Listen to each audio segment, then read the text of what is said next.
So very good morning to all our listeners. Hope you had a great weekend. And for anyone in the US, I wish you all a happy Labour Day. In terms of the schedule then, there is no floor trade today in the US and reduced electronic trading hours in the US.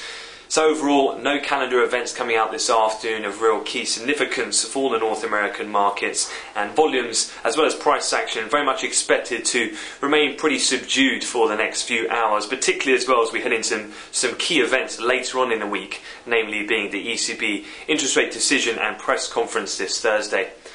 Taking a look at what we have seen, though, focus has been on manufacturing PMIs. Starting off with Asia overnight, we did see the Chinese number coming in at a 9-month low.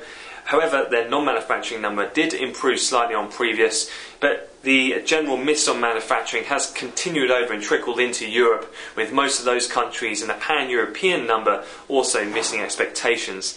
Bucking the trend, though, was the Spanish manufacturing PMI. It did far exceed expectation and did cause a brief rally in the euro currency and the European stock futures.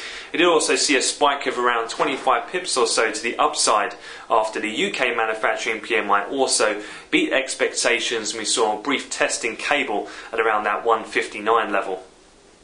Taking a look elsewhere in terms of other key events and news flow from the weekend, one of the French mortgage providers, domestically CIF, has run into trouble and is needing a bailout from the French government state.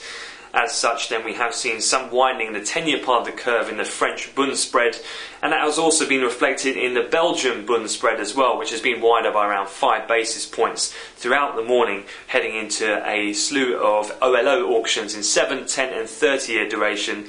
Overall, they managed to pass relatively smoothly, but did building a bit of concession ahead of those actual results this morning. And looking forward then, as mentioned, it's going to be a pretty quiet day with the US out of the marketplace. However, we continue to monitor the wires for the situation out of Germany and this European bond buying situation.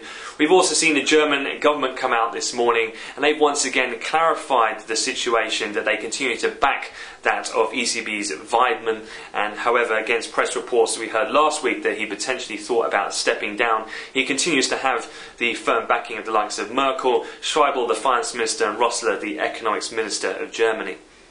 That pretty much so concludes the opening wrap for me here in London for the moment, so I wish you all a fantastic trading day.